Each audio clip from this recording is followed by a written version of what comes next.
uso inadecuado favorece la resistencia, muy bien.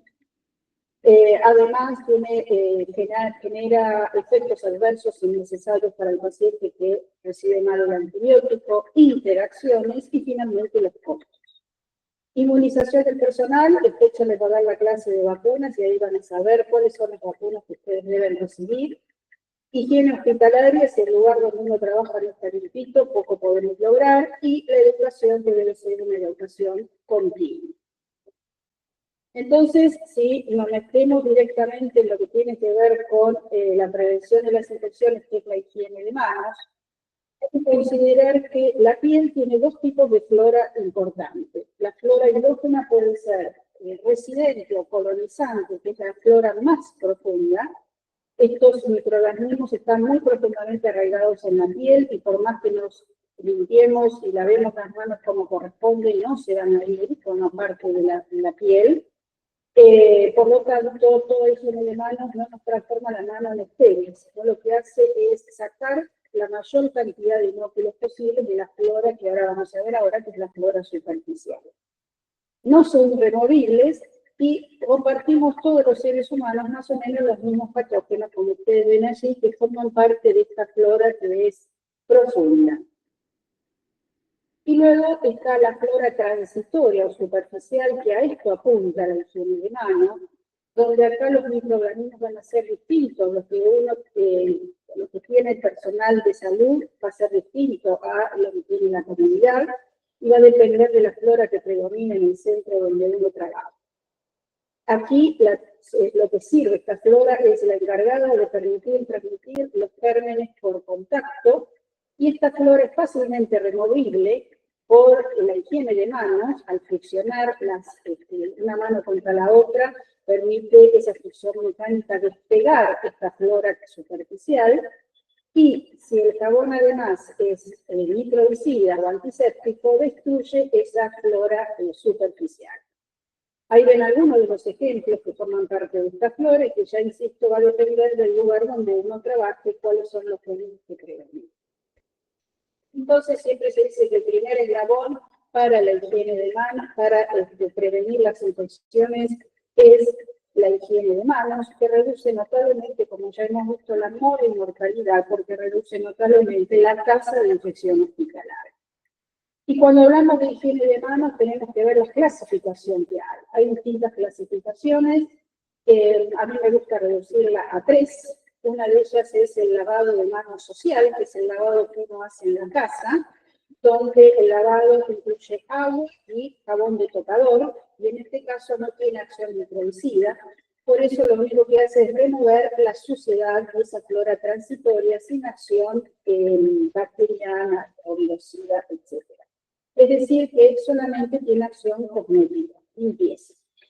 Y esto es lo que se utiliza habitualmente en el domicilio, y en el ámbito hospitalario, en el ámbito de internación del paciente, se va a utilizar en el baño, en el comedor, en la oficina, en las distintas salas fuera de lo que sería el área de internación. Cuando incorporamos el cambio de jabón, es decir, cuando pasamos al jabón antiséptico, entonces aquí vamos a tener en cuenta que ya se habla de higiene de manos y no de lavado, y esta higiene de manos la que se realiza en el ámbito hospitalario. Primero está la higiene de manos antiséptica, que es lo que se utiliza en la sala de internación. Aquí la función es no solamente sacar la suciedad, sino que también destruir y remover esa flora transitoria, o sea que tiene acción microbicida. Esto se realiza si uno se lava las manos con agua y con detergente antimicrobiano, tipo clorexidina o iodovidona. Esto sería lo que se llama la higiene de manos húmeda. Y está lo que se llama la higiene de manos seca, que es la que utiliza la preparación alcohólica, es decir, el alcohol gel o el alcohol glicerinado. Y esto se utiliza en todo accionar con respecto al paciente. Antes y después de preparar la medicación, antes y después de saludar al paciente, antes y después de revisarlo, antes y después de aplicar medicación, etc. Y la tercera clasificación es la higiene de manos quirúrgica, que aquí también utilizamos agua y clorexidina o iodopovidona como antiséptico, pero la acción no solamente es sacar la suciedad, remover y destruir la flora transitoria, sino también es reducir un poco la flora profunda. ¿Esto cómo se logra? Haciendo una acción mecánica más prolongada y abarcando no solamente la mano, sino hasta el codo, y la duración es por lo menos de 2 minutos. Y algunos inclusive la repiten 3 veces. Esto lo realiza todo el equipo quirúrgico, no solamente el cirujano, antes y después de cada cirugía. Entonces, ¿cómo lavarse las manos? Es algo que ustedes aprendieron de chiquitos, pero aquí hay que ser un poco más exhaustivo, más meticuloso y más detallista para evitar transportar los microorganismos entre paciente y paciente y para evitar llevárnoslo a la casa. Entonces, lo que ustedes ven acá es, lo primero, sacarse la joyería. Se acepta un anillo finito que se puede tener y usar. ¿Por qué? Porque debajo de la joyería, debajo de los anillos, se acumulan detritus y uno cada vez que se lava las manos no se saca el anillo y le pasa un cepillito por adentro. Entonces, la indicación es sacarse toda la joyería para atender a los pacientes. Inclusive en las unidades cerradas hay que retirarse el reloj. ¿Qué pasa con respecto a las uñas? Las uñas, que ahora hay toda una cultura de cómo hacer cosas raras en las uñas postizas están prohibidas, están totalmente prohibidas para la atención de pacientes porque entre uña y uña se depositan detritus y generan brotes. Se han visto brotes, por ejemplo, en comunidades neonatales de hongos. Entonces, uñas postizas totalmente prohibidas, las uñas esculpidas lo mismo. Si les gusta utilizar esmalte, que el esmalte sea transparente, así uno puede ver la suciedad que tiene las uñas, que siempre acumulan detritus y que hay que limpiarlas periódicamente. Y en el caso del ámbito quirúrgico, dijimos que tiene que tener el antebrazo al aire, por eso los ambos son mangas cortas, para hacer la higiene hasta la zona del cuello. Y obviamente el cirujano se retira todo tipo de joyería. Se inicia con abriendo la canilla con agua tibia, se utiliza el jabón bactericida, en este caso clorexidina o iodopovidona jabonosa. Se procede a humedecer y a frotar entre una mano contra otra, y ustedes ven que siempre la mano trata de tener los pulpejos de los dedos hacia arriba, porque de esta manera la zona más limpia siempre tiene que ser los pulpejos y la zona menos limpia tendría que ser para las alas, lo que sería la muñeca, y para el área quirúrgica el codo.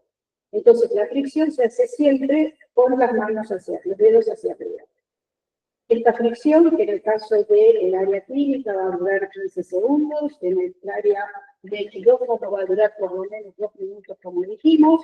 Lo que hace es despegar esa flora transitoria y al despegarla se deposita en toda la espuma que genera.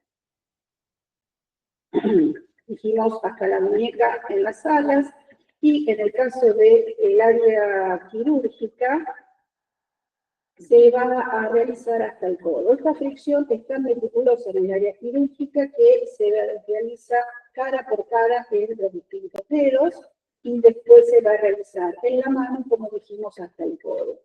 Esto habitualmente se va a realizar con una esponja, la esponja que va a ser estéril, que se usa y se tira, y esa esponja de un lado puede tener un cepillito muy suave, nada más que para la limpieza de uñas. Y esto sería lo que hay que realizar. Esto se puede hacer con este cepillo y si no se va a limpiar con un hisopo estéril. Esto se usa y se tira. Luego de la adecuada fricción, que como ya dijimos genera espuma y despega las bacterias se quedan en la espuma, se va a realizar el enjuague. Como ven ustedes, siempre se va a hacer con las puntas de los pulpejos hacia arriba, y ese enjuague lo que hace es arrastrar esa espuma llena de bacterias hacia la pileta. Se enjuagaría hasta el codo. Esto se puede hacer, esto es en la sala de internación, Esta higiene completa se recomienda antes y después de la actividad laboral, antes para evitar traer todos los gérmenes de la casa al paciente y al final para evitar llevar todos los gérmenes de los pacientes a casa. Una vez que se enjuaga y arrastra toda esa espuma, procede a secarse. Se utilizan toallas descartables, 2, 3 habitualmente, depende del tamaño y la consistencia de las toallas. Se seca muy bien y una vez que esta toalla tiene que utilizarse las que sean necesarias porque la mano tiene que quedar bien seca. Una mano húmeda, el ser humano lo que hace es terminar el secado en el delantal. Entonces uno se seca en el delantal para que se lave las manos. Una vez que seca estas toallas, que en el caso del cirujano va a ser una toalla estéril, se va a tirar en bolsa abierta. Pero antes, ustedes fíjense que la canilla todavía sigue chorreando. Es decir, que una vez que se seca, va con esa toalla como barrera entre la mano y la canilla, recién ahí se cierra la canilla. ¿Y esto por qué? Recuerden que ustedes abrieron esa canilla con la mano sucia. Si cierran la canilla después de lavarse las manos sin tener esta barrera, obviamente que para que se lavaron las manos vuelven a tener los mismos gérmenes en esa área. Entonces hay que esperar secarse bien y una vez que se secaron, con esa toalla descartable cierran la canilla adecuadamente. En el caso de quirófano, lo que van a utilizar son toallas descartables que se la da la instrumentadora, o sea que cambian de la sala de lavabo ya al área de quirófano, y las canillas se cierran solas si tienen un sistema de comando, o pueden utilizar el codo, en algunos tipos de canillas se cierra con el codo o con el pedal, y si no, la canilla quedará chorreando hasta que alguien vaya y la cierre. Es decir, el cirujano o el equipo quirúrgico no vuelve a tocar la canilla. Y una vez que se seca, en el caso de la sala, esto se tira en bolsa negra. Uno puede utilizar, además de esta higiene de manos que se denomina húmeda, puede utilizar la higiene de manos seca, y en este caso va a utilizar el alcohol, que como ya dijimos, el alcohol va a ser fundamentalmente en aquellas situaciones donde la mano visiblemente no esté sucia y en aquellas circunstancias donde no van a realizar un procedimiento invasivo. O sea, yo voy a revisar al paciente, pues saco el alcohol del bolsillo, me lavo las manos, reviso al paciente y cuando termino de revisarlo, saco el alcohol del bolsillo, me lavo las manos y lo vuelvo a guardar. Pero si yo voy a hacer una vía central o voy a colocar algún tipo de catéter o algún procedimiento estéril, las manos inicialmente hay que lavarlas, hacer una higiene húmeda con agua, clorexidina, de hidropovidona, y después iniciar el procedimiento. Si en medio del procedimiento tengo que volver a lavarme las manos, puedo utilizar el alcohol, pero no para el inicio. Y recuerden que cuando utilizan el alcohol es importante que uno friccione la mano hasta que se seque el alcohol. Es decir, que recién el alcohol seco va a tener su acción microbicida. Por lo tanto, inicialmente, si uno tiene las manos que quedaron con mucho alcohol, en ese caso van a tener que o seguir friccionando hasta que se seque, o se pueden secar las manos con una toalla, pero ya ahí anularon el efecto microbicida y tienen que volver a colocarse alcohol en pequeña cantidad. ¿Pero claro esto? Sí. Sí. Ok. Sí, sí. Y cuando uno hace la higiene de manos, tengan en cuenta lo siguiente. Acá en esta, no tengo la foto, pero ustedes han visto varias fotos de cómo higienizarse las manos.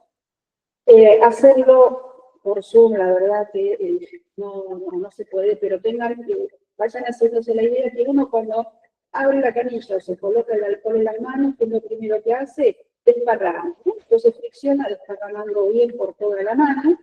Una vez que termina de desparramar, empieza a friccionar los dedos entre sí, fricciona una palma contra otra, y de esta manera hacen la fricción de la cara interna de los dedos. Luego colocan la mano derecha sobre la palma, sobre el dorso de la mano izquierda y hacen fricción, ida y vuelta nuevamente. Cambian, colocan la mano derecha con el dorso hacia arriba, la mano izquierda apoya sobre ese dorso y también entre los dedos van friccionando y así friccionan de un lado y del otro todos los dedos. Terminado esto, apoyan los bufejos en el hueco de la palma y flexionan de un lado y del otro, y luego envuelven al pulgar con toda una mano, con la mano opuesta obviamente, de un lado y del otro, y finalmente la mano. Esta es la manera adecuada de higienizarse, tanto con la higiene de manos húmedas como la seca. No olvidar nunca el bufejo de los dedos, el hueco de las palmas, el espacio interdigital y sobre todo el pulgar no lo dejen afuera. Entonces, cuando uno ve por qué la gente, cuáles son los factores de riesgo para no lavarse las manos, primero el ser médico, especialmente aquellos que tienen un cargo. Entonces, ser médico o ser jefe son los primeros que nacen estériles y por eso le cuesta lavarse las manos. Y si ustedes van a una sala de internación, en general les cuesta bastante ver que la gente se lave las manos. Pero ustedes, por favor, ya aprendieron cómo se debe hacer y mantengan esa tendencia.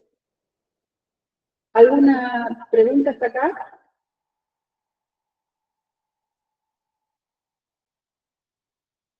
¿Hola? No. Ok. Tengan en cuenta que en este momento la OMS lo que hace más hincapié es en el lavado de manos que se llaman los 5 momentos.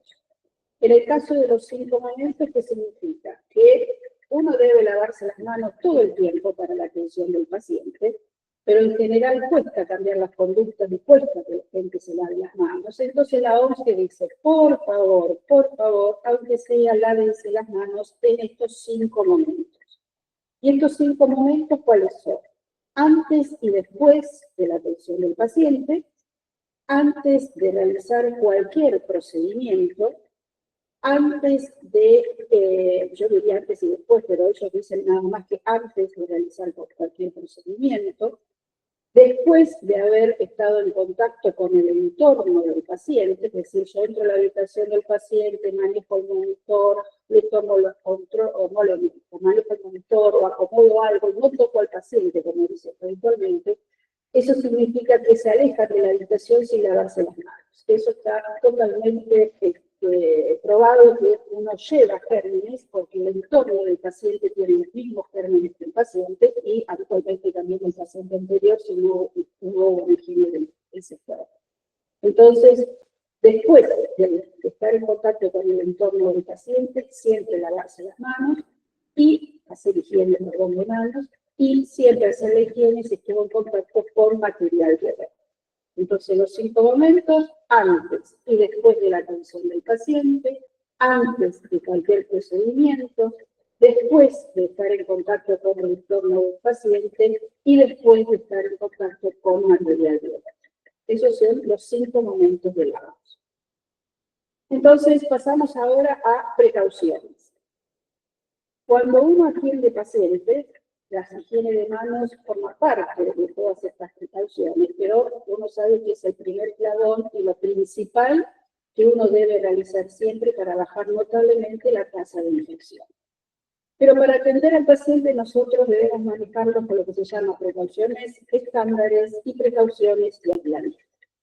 En el caso de las precauciones estándares, que es lo primero que estamos viendo acá, son aquellas precauciones que se aplican con todos los pacientes. Con todos los pacientes yo debo aplicar las precauciones, sea el paciente en el consultorio, en la sala de espera, lo veo en el pasillo, lo veo en la internación, siempre debo estar precavido. ¿Por qué? Porque el paciente no viene con un cartelito diciendo yo tengo tal enfermedad. Entonces uno debe actuar como el paciente es un posible transmisor de cualquier patología. Las precauciones estándares se aplican siempre. ¿Y qué significa que se aplican siempre? Se aplican siempre ante cualquier contacto con material biológico. Fundamentalmente sangre, secreciones y excreciones. Es decir, que las precauciones estándares están destinadas a prevenir la transmisión de patógenos transmisibles por sangre o por cualquier líquido biológico. Insisto, se aplica con todos los pacientes, Y estas precauciones están destinadas para la prevención del personal de la salud, es decir, para evitar que el personal de la salud se contagie de alguna patología. Y de esta manera estamos previniendo la transmisión de patógenos a otros pacientes. ¿Quedó claro esto? Sí. Sí, sí. Bien. Higiene de manos estaba acá. Bueno, ya lo he dicho. Entonces, este es un resumen de lo que son estas precauciones estándares, insisto, que se aplican con todos los pacientes en todo momento, destinadas a prevenir la transmisión por sangre, secreciones o cualquier líquido corporal. Lo primero que vemos allí es, como siempre, higiene de manos. La higiene de manos que se hace siempre antes y después del contacto con el paciente, siempre entre pacientes. Y una cosa fundamental que debe hacerse también antes y después del uso de guantes. Es decir, los guantes no reemplazan el lavado de manos. ¿Y esto por qué? Los guantes tienen porosidad y esa porosidad permite el pasaje de gérmenes. Obviamente que no es lo mismo atender al paciente con la mano pelada que con la mano con guantes. El inóculo es menor, pero sigue estando. Y por más pequeña que sea el inóculo, si yo no me lavo las manos, lo puedo transmitir a otros pacientes o a otras personas. Entonces, siempre, antes y después del uso del guante, voy a utilizar la higiene de manos. Con respecto a otra técnica de barrera, además del uso de guantes. El uso de guantes lo voy a utilizar siempre que voy a tener contacto con mucosas del paciente, con piel que no está intacta, por ejemplo, tiene una herida, o tiene un rash que no sabemos si es un rash sifilítico, que son lesiones habitadas que pueden contagiar, como ejemplo estoy diciendo, o que el paciente tiene un péptido o tiene una herida quirúrgica que se ha operado, entonces siempre tengo que utilizar guantes. Y obviamente si voy a estar en contacto con las fluidos corporales. Los guantes, primero me lavo las manos, utilizo el guante en un procedimiento, y me lo retiro inmediatamente después de usarlo, lo tiro a bolsa roja y me lavo las manos nuevamente. ¿Cuándo voy a utilizar barbijo, antiparras, camisolín y guantes? O sea, ¿cuándo voy a utilizar esta barrera completa para la atención de los pacientes? Siempre y cuando voy a realizar un procedimiento que genere salpicaduras o que genere aerosoles. ¿Qué procedimiento puede generar salpicaduras? Por ejemplo, salpicaduras de sangre. Voy a colocar una vía central epitelial o líquido cefalorraquídeo. Voy a hacer una punción lumbal. Todo eso genera salpicaduras. Entonces yo tengo que tener una protección, una barrera entre el paciente y mi persona para que por ningún lado pueda entrar el patógeno si salta sangre, salta líquido cefalorraquídeo. Y además, esto lo voy a usar cuando hay aerosoles, riesgo de generar aerosoles. ¿Y cuándo hay riesgo de generar aerosoles? Por ejemplo, al intubar un paciente, o al extubarlo, o al tomar una muestra de fauces, o narinas de una infección respiratoria.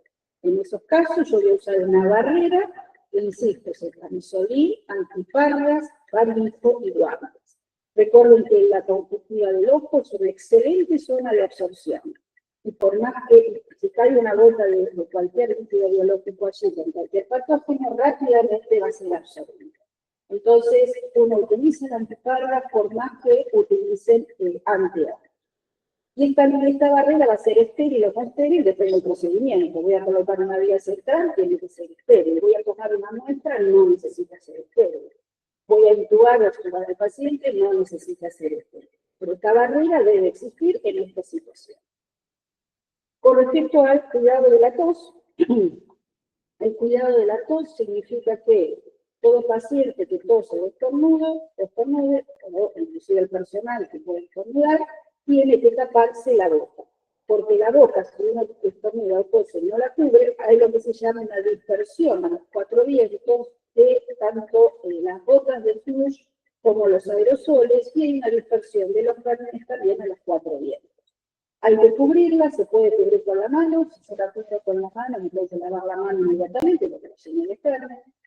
La puedo cubrir con un pañuelo descartable, me tengo que lavar las manos inmediatamente, o la puedo cubrir con el pliegue del codo, si estoy estornudando, y de esta manera no tengo necesidad de lavarme las manos. Pero aquellos pacientes que tosen, entonces la invitación es ofrecerle un barbijo para qué cosa, con mayor precaución. Con respecto a el instrumental no crítico. El instrumental no crítico es todo aquel instrumental que no invade al paciente. Por ejemplo, estetoscopio, tensiómetro, termómetro, saturómetro, ¿sí? Todos ellos son elementos que no invaden, pero que tocan al paciente, al igual que, por ejemplo, la mano. Entonces, si utilizo el estetoscopio, tengo que desinfectarlo, lo mismo que el termómetro, el tensiómetro, después de utilizarlo. Entonces lo desinfecto con alcohol. Y una vez que está seco, que el alcohol se seca en 2 segundos, paso al paciente que sigue y vuelvo a hacer el mismo procedimiento. Lo seco con alcohol. Otros elementos que se utilizan para el paciente, tanto que también es no crítico, la chata y el papagayo. Lo que ustedes tienen que saber como médicos es que el enfermero tiene que limpiarlo adecuadamente, primero con agua y detergente, para sacar todos los restos biológicos. Luego le echan la lavandina diluida como desinfectante. Recuerden que la lavandina, si hay algún resto biológico, se desactiva, no actúa. Entonces, por ello es importante primero el detergente para sacar todo y después la lavandina para desinfectar, y obviamente que son de uso individual. Con respecto a la habitación del paciente, lo ideal siempre es que sea un paciente por habitación, obviamente que eso es casi impracticable en el área pública, y siempre hay más de un paciente, se aceptan 2, a lo sumo 3 por habitación. Y siempre, por favor, la puerta cerrada. Recuerden que el uso de, ya decimos, el uso de las uñas, las características, el uso de la joyería. Con respecto al cabello, el cabello siempre tiene que estar recogido, no dejar el pelo suelto, como dice allí, es decir, no usar el pelo suelto, fundamentalmente porque también llega al gérmenes, y si uno cuando revisa al paciente, cuando la interroga tiene los pelos hacia adelante, eso genera también distintos patógenos que se pueden desparramar y además patógenos que uno puede llevar a la casa. O sea, para la atención del paciente, uno tiene que ser prolijo, sacarse las joyerías, las uñas no largas, que están pintadas, que sean transparentes, un pelo recogido, el ambo que sea limpito. A ustedes les gusta mucho utilizar ambos oscuros, cada vez más oscuros, hay ambos negros, un azul bien fuerte, un borramino bien fuerte, con la idea de que no se vea la suciedad. Por favor, lávenlo en forma semanal, los términos que llevan esos ambos.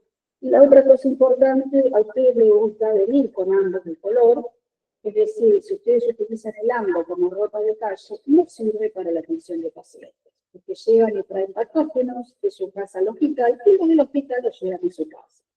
La indicación es que ustedes vienen con ambos, se colocan en el delantal tiene que estar cerrado encima del ambo, como digo yo siempre, el delantal abierto solamente para las series de televisión, Grey's Anatomy, todas las que están de moda, pero para la atención del paciente el delantal cerrado. Siempre tiene que haber una barrera entre los patógenos del paciente y nuestra ropa.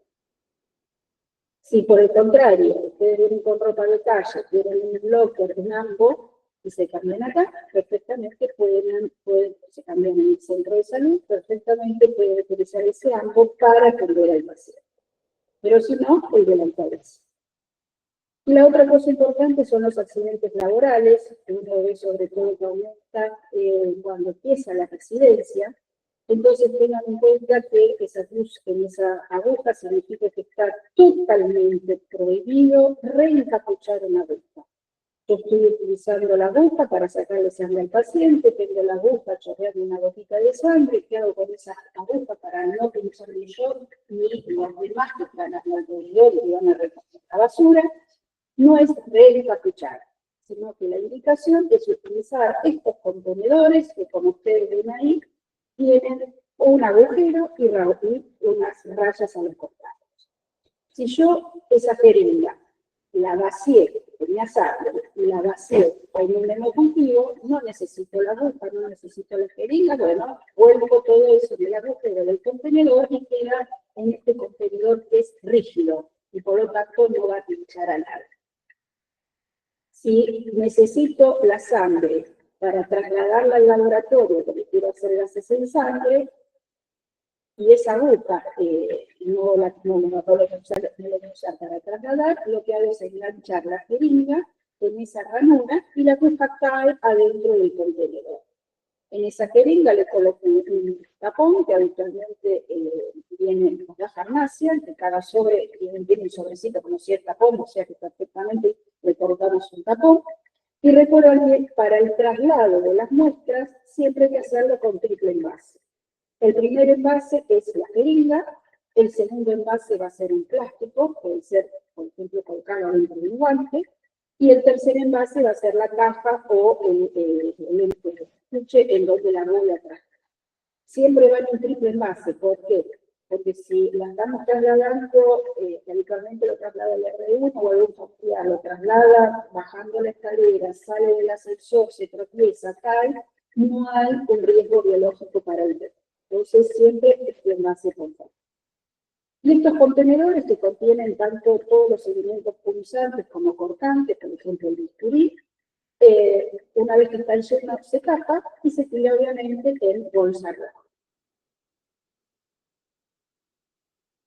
¿Alguna duda de precauciones estándares?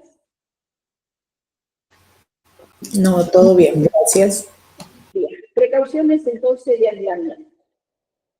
Dijimos que para todos los pacientes se aplican precauciones estándares. En algunos pacientes se agregan a estas precauciones estándares las precauciones de aislamiento. ¿Esto qué significa? Todo paciente que uno sospecha o confirme colonización o infección por algún microorganismo fácilmente transmisible, aplicamos las precauciones de aislamiento sobre las precauciones estándares. Por lo tanto, para saber qué tipo de precaución aplicar, tenemos que saber cómo se transmite el patógeno. Y recuerden que uno, al aplicar las precauciones de aislamiento, tiene que ser ante la menor duda. Es decir, uno peca de exceso cuando uno aplica las precauciones de aislamiento. Por ejemplo, llega un paciente con tos de 2 meses de evolución y se interna porque se complicó, hay que estudiarle y demás. En un paciente en Argentina que viene con 2 meses de evolución, lo primero que pensamos es que puede ser tuberculosis. Lo aislamos para tuberculosis. Después termina teniendo una neumoconiosis, levantamos el aislamiento. Pequen de exceso los aislamientos. ¿Por qué? Si este paciente ingresa y yo no lo aíslo, y a la semana me avisan que tiene un bacilo de Koch, estuvo diseminando este patógeno en los demás pacientes y en el personal de salud durante una semana. Pequen de exceso en los aislamientos. Me parece que puede tener lo aislamiento. Si se confirma eso, mantienen el aislamiento. Si se descarta, se levanta el aislamiento. Entonces, aquí vamos a ver que existen, dicen 3, pero en realidad en la actualidad son 4 tipos de aislamiento. Contacto, gota, aerosoles y vectorial. El vectorial es aquel que se aplica, y lo vamos a ver mejor, cuando hablemos de los virus de transmisión por mosquito. El vectorial se aplica ante la posibilidad de tener un paciente con transmisión de virus, por ejemplo, dengue, zika, chikungunya, al mosquito. Ese es el aislamiento vectorial. En este caso vamos a hablar de contacto, gota y aerosol. El aislamiento de contacto quiere decir que el patógeno se va a transmitir por un contacto directo o indirecto. Si yo hablo de un contacto directo, significa, por ejemplo, le doy la mano al paciente y lo reviso al paciente. O el contacto indirecto es a través de un estetoscopio, es el infector, a través de la cara del paciente, del entorno del paciente, que sabemos que tienen los mismos patógenos que el paciente. Ese sería entonces un contagio indirecto. ¿Cuáles son los gérmenes que se transmiten por contacto? Primero, como ven ahí, los gérmenes multiresistentes. Y cuando hablamos de gérmenes multiresistentes, significa, como ya dijimos, infectando o colonizando en cualquier localización. Por ejemplo, el enterococo banco R, la enterobacteria conductora de carbapenemasa, todos son agentes que tienen multiresistencia, van con este aislamiento de contacto.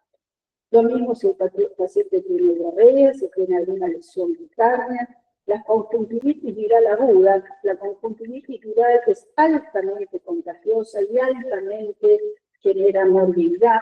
Hay pacientes que tardan más de un mes en recuperarse, entonces, por favor, conjuntivitis viral aguda es fundamental el aislamiento de contacto. La varicela, el herpes zóster diseminado, que contagia a través de las vesículas, y vamos a ver que además puede contagiar por otras vías, todos los virus respiratorios, incluido, ahí dice virus en niños, esta es una idea un poco vieja, virus en niños y en adultos, que van a transmitir, incluido el virus influenza y el coronavirus, y todas las fiebres hemorrágicas, por ejemplo, el dengue.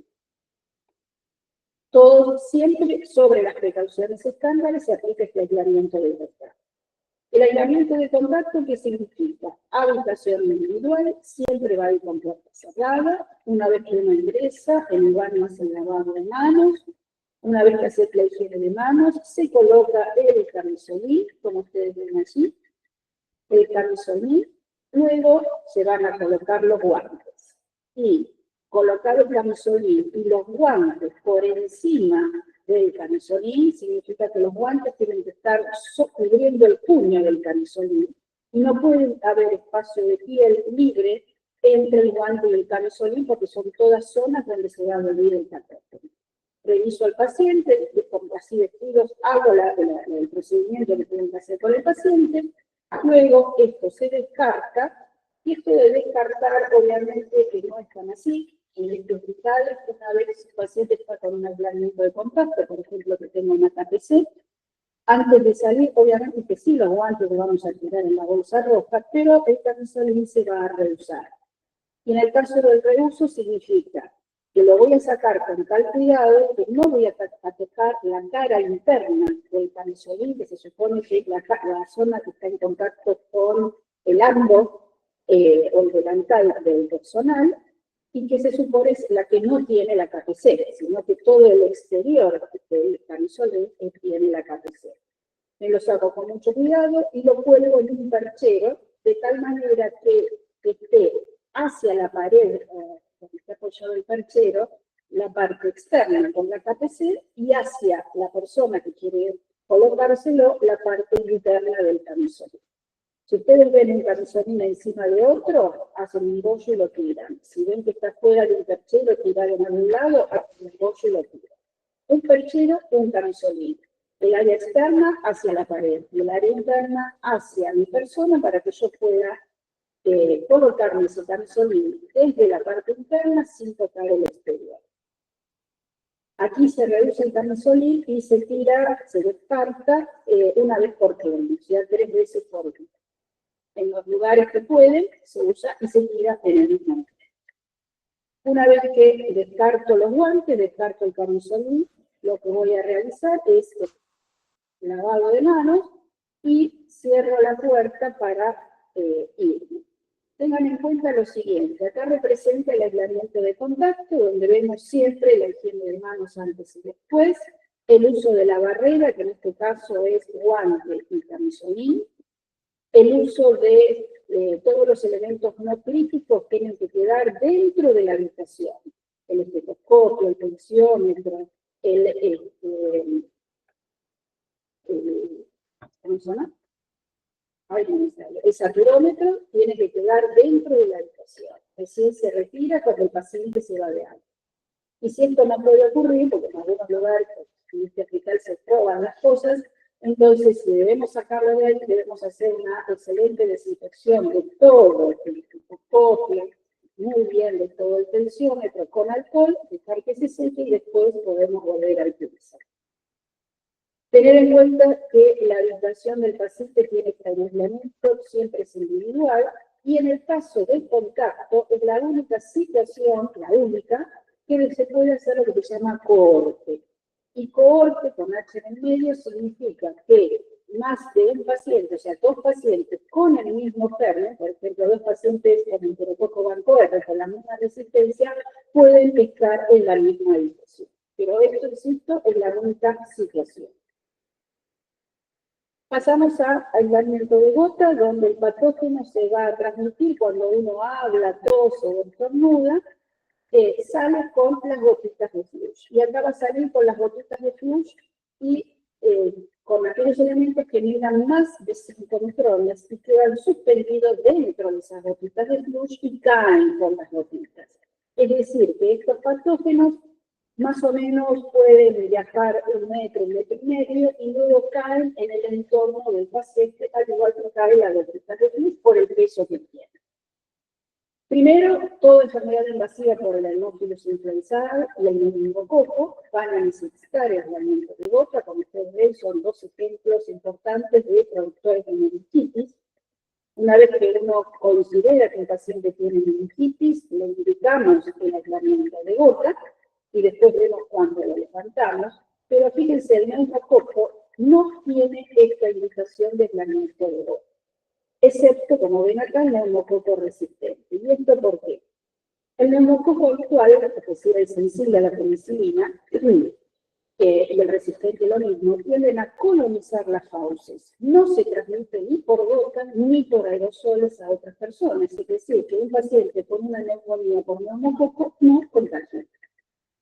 ¿Y cómo llega al pulmón? Por la microaspiración, ¿sí?, de material del propio paciente que coloniza las fauces con neumococo, por microaspiración va a llegar al pulmón. Y después, en algunos casos, puede pasar a sangre, líquidos y demás. Por lo tanto, una neumonía por neumococo no requiere aislamiento. Una meningitis por neumococo no requiere ningún aislamiento porque no se transmite de esta manera a las personas. ¿Por qué el neumococo resistente sí? Para evitar la colonización. Lo que queremos evitar es la transmisión de la colonización del neumococo resistente a otras personas. No de la infección, sino de la colonización. Otro patógeno que produce neumonía y que requiere aislamiento de gota es el Mycoplasma pneumoniae, también el Diógenes, la rubiola, todos los virus respiratorios, inclusive el coronavirus, fiebres hemorrágicas, difteria, pertussis y demás. Todos estos requieren aislamiento de gota, además de las precauciones estándar. ¿Y qué significa el aislamiento de gota? Significa habitación individual, y esto sí no se comparte, con la puerta cerrada. Ingresamos, lavamos las manos, higiene de manos, nos colocamos barbijo quirúrgico y con las manos limpias y barbijo quirúrgico atendemos al paciente. Es decir, en el aislamiento de gota, el único elemento de barrera va a ser el barbijo quirúrgico y el lavado de manos adecuado. Y en este caso, una vez que nos vamos, el barbijo quirúrgico se puede descartar, pero habitualmente después de la época de la pandemia y en la época actual, que tenemos un cuadro respiratorio tras otro, uno lo puede enganchar o atender, por ejemplo, para todos los pacientes, o engancharlo en la manga del delantal y cada vez que tiene un paciente respiratorio colocarse el barbijo. Eso es a Agustín. Pero si solamente tienen un paciente respiratorio y no quieren usar el barbijo, se usa el cepillo. Higiene de manos y cerramos la puerta y nos vamos. Recordemos que estos pacientes siempre la higiene de manos, siempre el barbijo quirúrgico. La barrera, guantes y camisolín, no. Guantes, camisolín, anteparras, si estamos cerca del paciente y vamos a hacer alguna procedimiento, sino el aislamiento de gota solamente es lavado de manos y barbijo quirúrgico y obviamente cuarto individual y cerrado. Y finalmente, aislamiento de aerosoles. En este caso, el patógeno se transmite por aire, también sale cuando uno tose, estornuda, habla y demás, sale con las gotitas de flush y queda solamente, como mide, menos esa muy liviana en las partículas que tienen menos micrones en una especie de microgota, ahí quedarían suspendidos en el aire, es decir, no caen en la superficie. Eso significa que yo abro la puerta en un paciente que tiene estos patógenos que se transmiten por aerosoles y con la corriente de aire viaja por los pasillos. ¿Cuáles serían estos patógenos? A la cabeza la micobacteria, sarampión, varicela y estos exogenodiseminados son aquellos que se convierten en aerosoles. Y en el caso del coronavirus y otros virus respiratorios, respiratorios, vamos a ver que se transmiten por aerosoles en todas aquellas maniobras que aerosolicen. Es decir, cuando uno intuba a un paciente, lo extuba, hace fluoroscopía o toma la muestra respiratoria, en estos casos sí se produce la aerosolización y necesita que usemos las medidas de aerosoles. Es decir, que sobre las precauciones estándares, habitación siempre individual, la higiene de manos, pero ¿qué me coloca para ingresar? El barbijo N95, que es un barbijo con una porosidad muy pequeña, que evita que estos microorganismos lo atraviesen, ¿sí? Por más que yo me coloque 1000 barbijos quirúrgicos, no es lo mismo que colocarme estos N95 que cierran perfectamente alrededor de la nariz y de la boca, evitando que ingrese el patógeno. Y esta es la manera de colocarse la higiene de manos y barbijo N95 naranja. La leyenda del N95 dice que se usa y se tira. Estos barbijos son muy costosos, entonces la indicación es el reuso del barbijo N95. Se va a guardar en un lugar seco, por ejemplo en un sobre de madera, en el bolsillo, y se va a utilizar todo el tiempo que dure el aislamiento de este paciente, que por ejemplo es paciente, que esté internado. En general se dice que se va a usar durante 35 horas de uso o alrededor de 15 días. Si se moja, se ensucia, se rompe, obviamente que se cambia, pero si no, esta es la indicación. Por lo menos 15 días, y se va a utilizar con todos los pacientes que necesiten aislamiento de aerosoles, ¿sí? No con unos, porque si hay varios en la misma sala, se utiliza con todos los pacientes en primer. Y se guarda, antes de salir, al salir, mejor dicho, en una bolsa de papel. Cuando salgo, me lavo las manos, cierro la puerta y guardo el barbijo en la bolsa de papel. Y estas serían las recomendaciones. Higiene de manos siempre, antes y después. Dijimos que el uso de guantes y camisolín no, que está dentro de las precauciones estándares, solamente si voy a hacer algún procedimiento. La habitación tiene que ser individual, además del lavado de manos, dijimos el barbijo N95, ahí disculpe está la antiparra, porque no encontré sin antiparra sin dibujito, está el barbijo N95. Habitación individual, puerta cerrada. Pero como dijimos, estos patógenos quedan suspendidos en el aire, entonces hay que hacer algún manejo del aire en esa habitación. La idea es tener dentro de esa habitación aire filtrado, y ese aire filtrado hace que se utilicen elementos con lo que se llama filtro EPA con H de alta eficiencia en inglés, que es el mismo filtro que tiene el barbijo de N95. Existen filtros que están incorporados en la estructura arquitectónica del lugar, como por ejemplo nosotros tenemos en el área de trasplante de médula, o puede que se utilice una especie de filtros portátiles que parecen la carcasa de una aspiradora, que se enchufan las 24 horas en la habitación del paciente, chupa el aire del paciente, lo pasa por ese filtro EPA y ese aire vuelve a la habitación filtrando la microbacteria, por ejemplo, en una tuberculosis. Eso sería el filtro EPA. La otra puede ser que se utilice presión negativa, es decir, yo abro la puerta de la habitación y como hay presión negativa en la habitación, chupa el aire de adentro hacia afuera.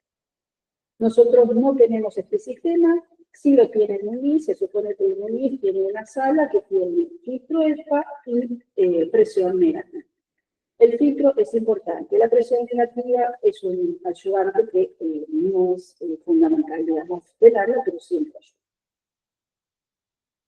Y finalmente existen los que se llaman aislamiento empírico, y en este caso significa que el paciente no viene diciendo yo tengo meningococo, yo tengo la micobacteria, sino que viene con el cuadro clínico. Entonces, toda infección respiratoria, síndrome de inicio, fiebre y petequias, que pensamos en el meningococo, tos persistente, que pensamos en coqueluche, epiglottitis, que pensamos en el Haemophilus influenzae, va a requerir aislamiento médico. ¿Sí? O sea, higiene de manos y barbijo quirúrgico. El aislamiento de aerosoles, es decir, el barbijo N95, Esto se va a realizar en aquellos que vienen con vesículas, que pueden tener varicela, nosotros diseminado, todos aquellos con patologías crónicas del pulmón, el paciente HIV con patología del pulmón. Entonces, en esos casos, uno pensando que puede ser tuberculosis y aplicamos este aislamiento. Lo que ustedes ven ahí con asterisco significa que necesitan doble aislamiento, como ahora vamos a ver, que es el caso de la infección respiratoria y las vesículas que requieren la infección respiratoria, gota y contacto, y las vesículas, aerosol y contacto. Las diarreas, las infecciones previas por multiresistencia, las lesiones abiertas en la piel, todo esto va a requerir aislamiento de contacto, y acá faltaría las conjuntivitis, sobre todo agudas y virales, requieren aislamiento de contacto. ¿Sí? Que es la higiene de manos, camisón y guantes. Y ahí fíjense que está mal puesto, está claro, ¿sí? El guante tiene que estar por encima del puño, y acá está dentro del puño.